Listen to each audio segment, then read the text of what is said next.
S'han aconseguit moltes coses a la República i ara estan a punt d'enviar-ho tot a pasta fang. Ara també podrien passar aquestes coses. Sí?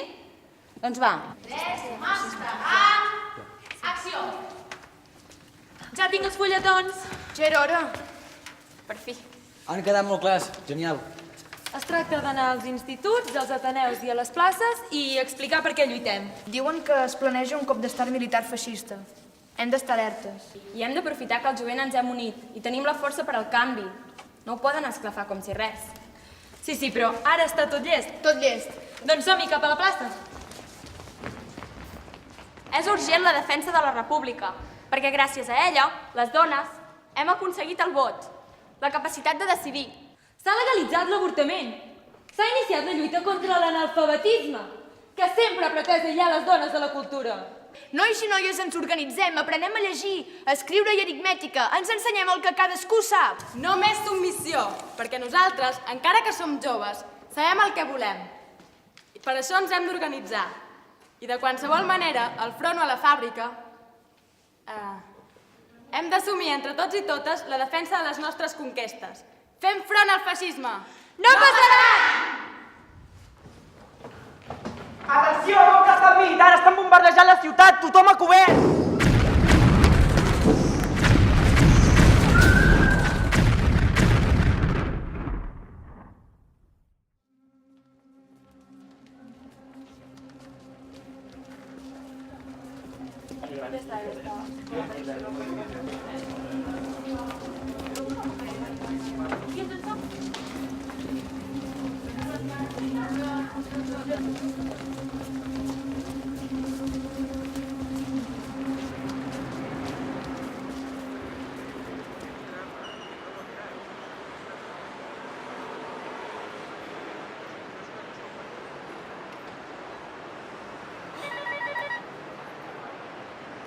Sí?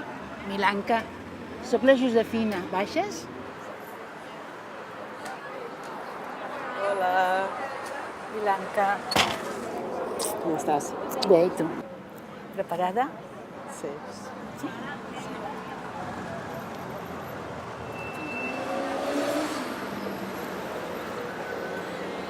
I aquí ens havíem de trobar. M'agrada. Aquesta estació em porta molt mals records, Milanca, perquè quan la guerra al final estàvem aquí tota la família per protegir-nos dels bombardejos i recordo molts matalassos a terra, molts nens plorant, males olors. Sort que ens ha enganxat a prop del metro. Cada cop em fan més por aquestes bombes. Què els haurem fet perquè ens bombardeixin a tots? Si hi ha uns quants bojos que no es volen rendir, que els hi tirin a ells les bombes. Però tu què dius? Tu estàs tonteta? Aquests bojos, com tu dius, ens estan defensant a tots. Estan defensant la república del feixisme. I a mi què m'importa la república? Jo només vull que això s'acabi, que se'n deixin d'una vegada. Aleshores no t'importa que puguem ser més lliures? El cert és que ens estan matant per culpa d'aquests rojos. I ja portem 3 anys de bogeria assassina. Això no és així. Ells són qui estan defensant el govern legítim. Voleu deixar-ho ja? Estic farta d'escoltar sempre la mateixa discussió. Mireu, aquest no és en Miquel? Sí, el teu nòvio. Tant de bo que ho fos. Doncs aniré a parlar amb ell. Li deu haver passat alguna cosa. Com que últimament passen tantes coses... Hola, Miquel.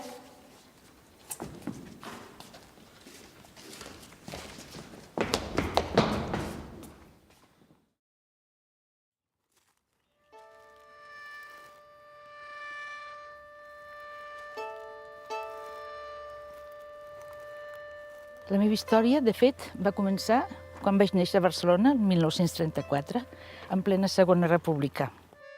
El meu pare era de la CNT. Era un sindicalista convençudíssim. Els republicans tenien moltes esperances en canviar, en fer canvis, moltes reformes. A l'Església, els militars rebels i després els rics van dir això no pot ser, perquè no volien perdre els seus privilegis. I és quan llavors van ja provocar el cop d'estat. És a dir, que el que va començar sent una esperança va acabar sent una tragèdia. El pare es va incorporar voluntari al front d'Aragó, a la divisió d'Andorroti, que eren anarquistes. I, clar, una nena, quan és tan petita, potser pensen que no cal dir-li res, perquè tampoc no ho entendrà. Però el que no saben les persones adultes és que els nens observen i també es fan preguntes i veuen la realitat deformada i tot ho viuen a través de les emocions. Sentiments d'abandonament perquè el pare no hi era i creia que m'havia deixat. Por de que no t'estimin. Sentiments de culpa. I els sentiments de culpa que molts nens que viuen aquestes situacions tan dramàtiques d'una guerra ho tenen. És el denominador comú, sentiment de culpa, que havia fet jo res. Tinc ganes de marxar d'aquí. Ara t'explicaré un dels fets més dramàtics per mi, que és quan estan a Figueres, que vam patir molts bombardejos. Aquell últim bombardeig, quan no vam arribar a temps al refugi, i vam entrar en una casa, molta gent hi cabíem al refugi, i va caure una bomba allà mateix al costat. De l'ona expansiva vaig sortir disparada de la meva mare, vaig anar per a un lloc fosc i petit. Vaig quedar atrapada sota la runa, sort que una porta em va protegir de morir xafada. Aquella sensació de que no pots respirar. Després el pànic que tenia de veure que estava en un lloc que no entenia què feia jo allà, la mare no hi era, i vaig començar a sentir crits i gemecs de la gent que va quedar també atrapada en aquella casa. Fins que uns voluntaris van treure les runes, van treure la porta. Vaig veure, només tenia, encara no havia fet 5 anys, els primers morts i ferits de la guerra, que era tota aquella gent que hi havia sentit.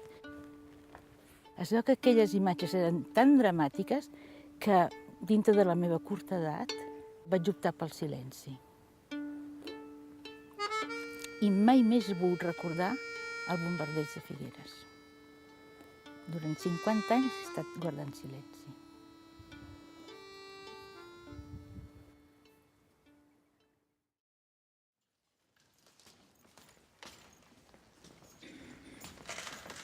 És aquesta opressió de no poder ser tu, no poder pensar. Estaves en contra dels que realment manaven, bueno, els que manaven i que et podrien fer qualsevol cosa, saps? Júlia?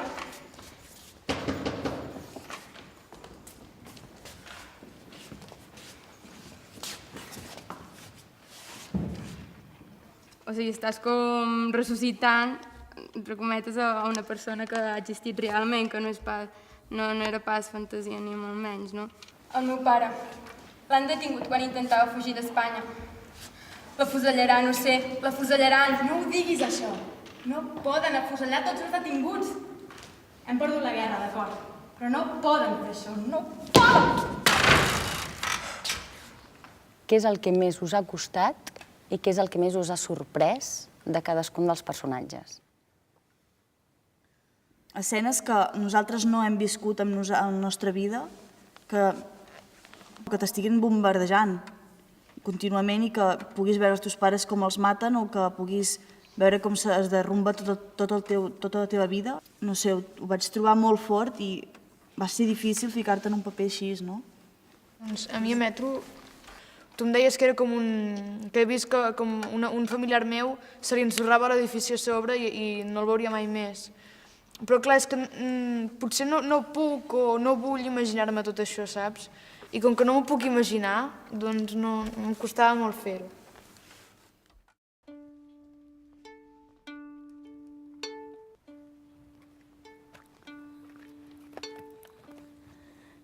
Mira, Milanka, estem aquí, doncs on va haver-hi la batalla més dura i més decisiva del final de la Guerra Civil, que és la batalla de l'Ebre.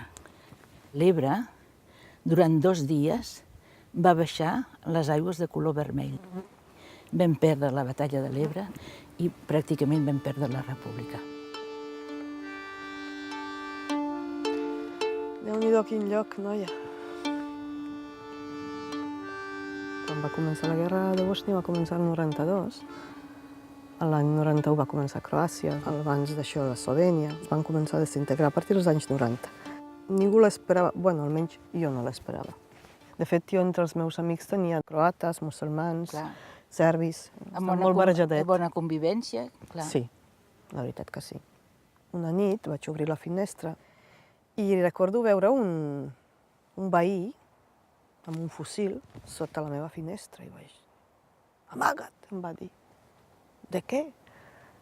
Amaga't, amaga't, que estem vigilant. Per si ve algú a atacar algú, per aquí ha de venir. Deia, no, és que no saps, d'aquell barri d'allà, es veu que també s'han organitzat i no entenc res del que està passant.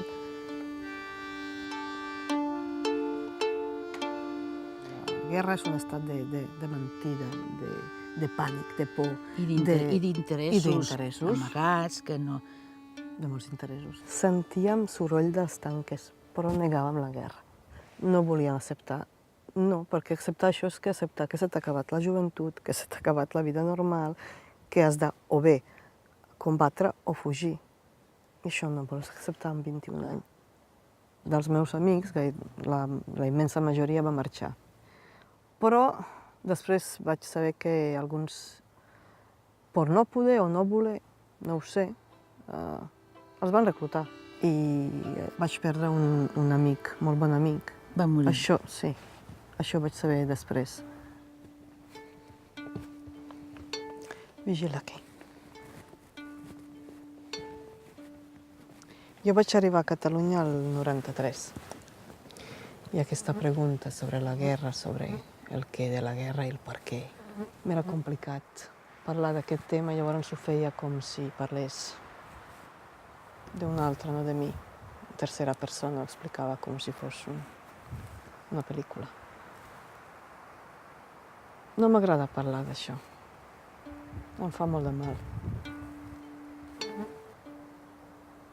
T'estimes més guardar silenci. Sí. Bueno, unes mosques...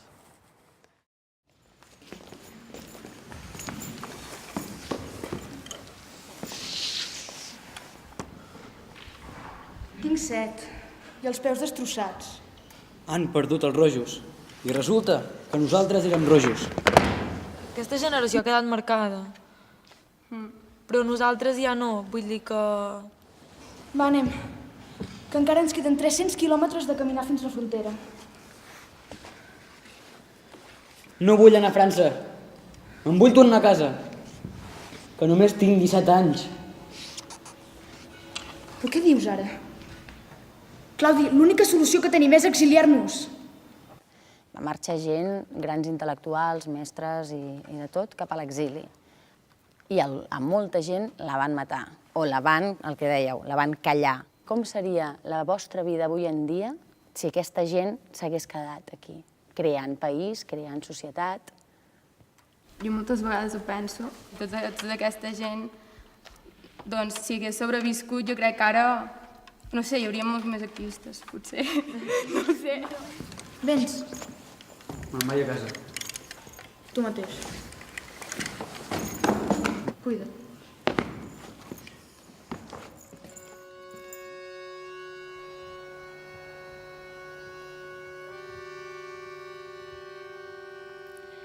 Després del bombardeig de Figueres, Blanca, crec que també va ser en aquell moment que la mare va decidir que ja no podíem esperar el pare perquè estàvem en perill i que ens anàvem cap a l'exili. I què vau passar per aquí, per aquestes muntanyes? Vols creure que després de 71 anys, quan arribo aquí a Figueres o així i veig les muntanyes, m'entra com una angoixa, no sé com explicar-te. T'estic escoltant, Josefina, i se'm barreja un sentiment de tristesa i d'enfado. No entenia per què m'havia passat, em veia obligada a marxar. Jo no volia deixar la meva casa, la meva família. Recordo la mirada que vaig intercanviar amb la meva mare. És allò que penses que no sé si et tornaré a veure. I jo sabia que jo marxava i ells quedaven i em sentia culpable, em sentia malament, pensava, els he abandonat, també els he deixat. Vaig viure 2 exilis. El primer va ser arribar a Sèrbia i teníem familiars, el meu tiet. Recordo quan em van rebre, em deien, bueno, ara oblida't tot això, oblida't de la vida que portaves d'allà, quan abans t'oblidis, millor. Com vols que m'oblidi de la meva vida? No en tenia res. A través d'UNICEF, en contacte amb la Generalitat, doncs jo vaig arribar a l'octubre del 93, així, reclamada per la meva germana. Vaig arribar aquí sense res, no només materialment, sinó sense res, una persona sense passat. Et van arrencar de la teva terra i et van trasplantar aquí.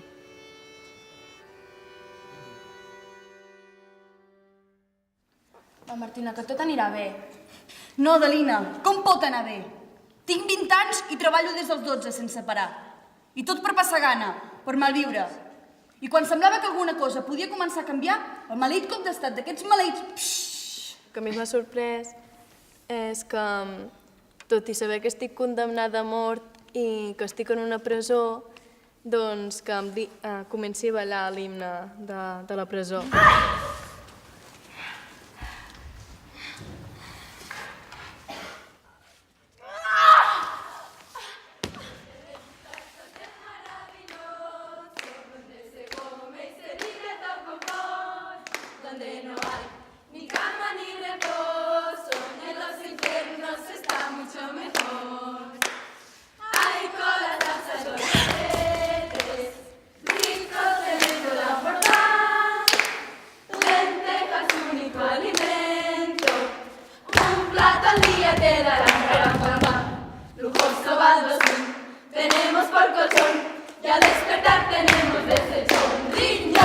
Doncs el que m'ha sorprès més al meu personatge és la dignitat, perquè això, no?, que l'acaben de torturar i arriba i té forces per cantar una cançó, així per riure una mica, saps? No sé.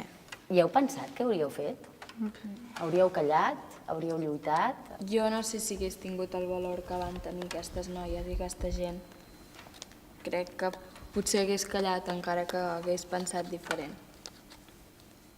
Creieu que és dur callar quan el que t'envolta no va amb tu?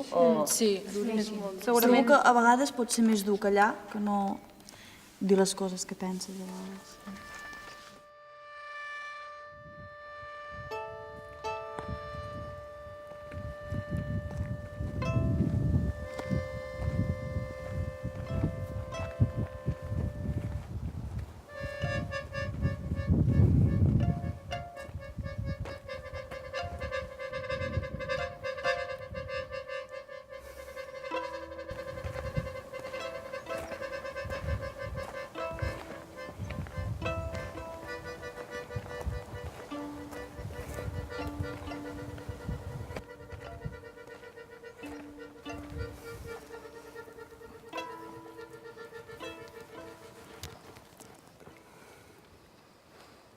Per Setmana Santa vaig tornar per primera vegada amb la meva família a la meva ciutat natal. Tenia por, pànic, que no acceptarien aquesta Milanka d'abans. I per mi era molt important perquè forma part d'aquesta actual. T'entenc perquè podia considerar-me una dona feliç. Estava casada, tenia fills, una situació estable, una bona feina. Jo sabia que hi havia alguna cosa que m'inquietava. Un dia recordo que estàvem amb unes amigues i ens ho estàvem passant molt bé, estàvem berenant, hi havia una tele i veig el desfile del 50 aniversari del final de la Segona Guerra Mundial i em van començar a caure les llàgrimes i una amiga d'aquelles, que és psicòloga, em va dir, Josefina, hem de parlar, a tu t'està passant alguna cosa. Vaig dir, prou. I és quan vaig començar, primer amb la família. Però quan vaig voler començar a explicar als amics, vaig veure que no, allò no els... era incòmode. Va coincidir que vaig conèixer una associació de dones, les dones del 36, vaig tenir l'espai on el públic sí que tenia ganes d'escoltar-me perquè ens cridaven als instituts i eren nois i noies que volien saber en primera persona de testimonis que havien viscut aquells fets. I això ha sigut per mi la millor teràpia. Creus que als joves els interessa realment el tema de la guerra? Quan el meu pare a mi m'explicava, de fet, res, 2 episodis de la seva infantesa i la Segona Guerra Mundial, jo, que tenia 15-16 anys, pensava, com ratlla, col·lega, un altre cop, un altre cop, vinga, dale amb la guerra. Jo crec que els joves opten per tirar endavant. Per això et deia que no sempre es pot trencar el silenci. Hi ha moments en la vida que t'has de recollir i dedicar-te a altres coses. Jo més penso que si realment parlant evitaré que les meves filles, les meves futures nets o netes, puguin evitar aquesta situació, parlaré tot el que tu vulguis. Ara, si és només per remenar, no sé m'explico, si és només per remenar el passat, dolor... Si no cal precipitar-se. De fet, jo t'estic parlant amb la distància de que ja fa 15 anys que ho estic fent. I tu no fa tant, a part que també ets més jove. Jo tampoc no puc esperar massa, tinc 75 anys. I és el que deia abans, si els que érem nens llavors no parlem, no tindrem temps d'explicar-lo. I per això, doncs, penso continuar, però tu tranquil·la.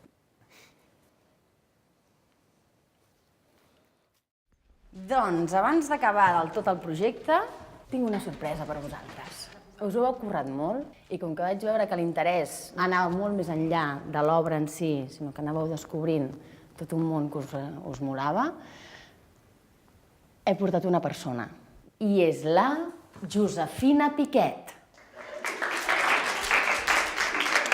Hola. Tenim la sort que ha pogut venir. Josefina, merci. Home, la sort ha estat per mi, la veritat. Jo sé que heu fet un treball molt important.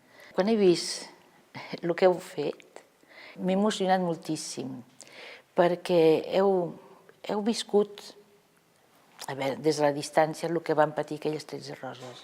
El que jo faig és demostrar, amb les meves vivències, que el silenci és destructiu per a una persona. I per a un país és terrible el silenci. Els vencedors van imposar aquest silenci. Jo el que no vull ser còmplice del silenci, perquè seria com donar-hi una victòria més a Franco i no em dóna la gana.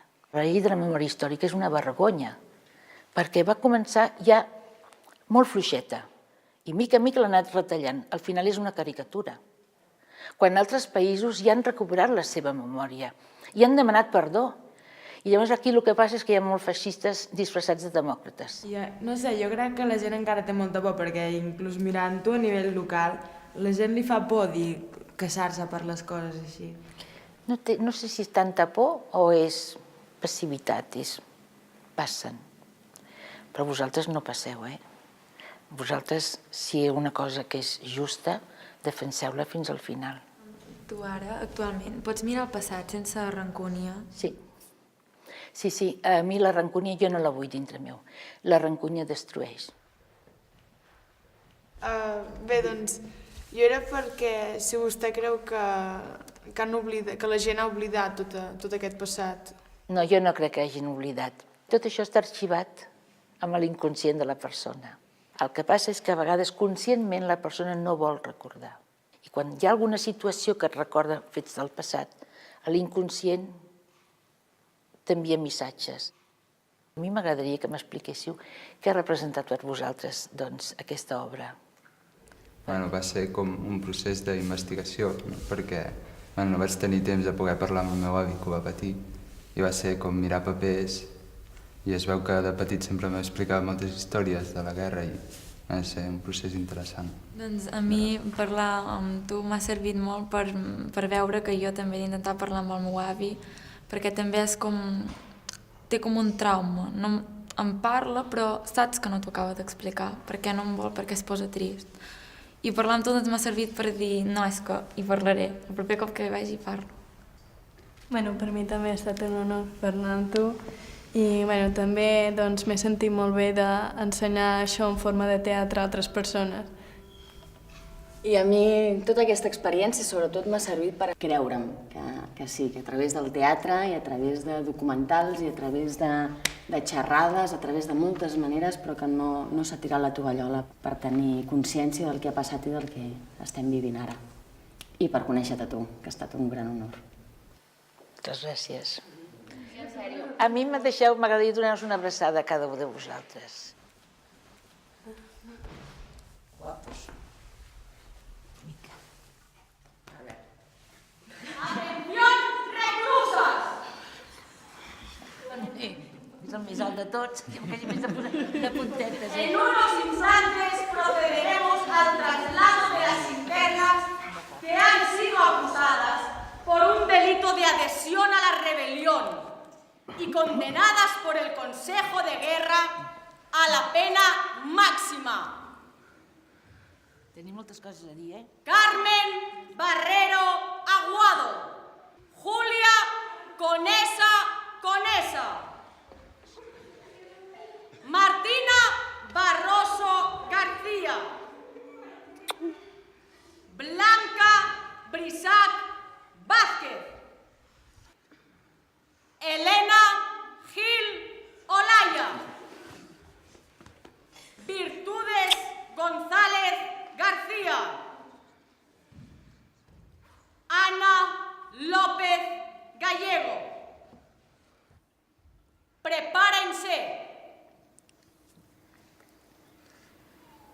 Mare, germans, amb tot el carinyo i entusiasme us demano que no em ploreu. Marxo sense plorar. Em maten innocent, però moro com ha de morir una innocent. Mare, me'n vaig a l'altre món, amb ma germana i el pare. Però tingues present que moro per persona honrada. Adéu, mare estimada, adéu per sempre. La teva filla, que ja mai més et podrà abraçar ni besar. Que el meu nom no s'esborri de la història.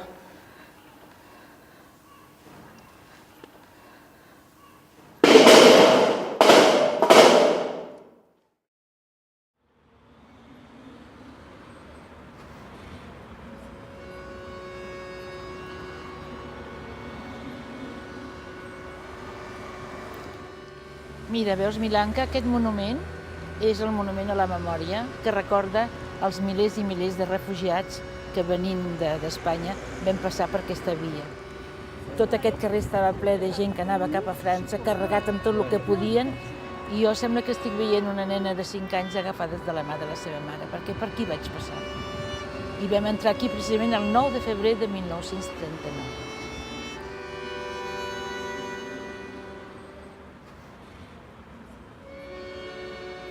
Estic pensant, Josefina, que la memòria humana és així de curta i així de relativa.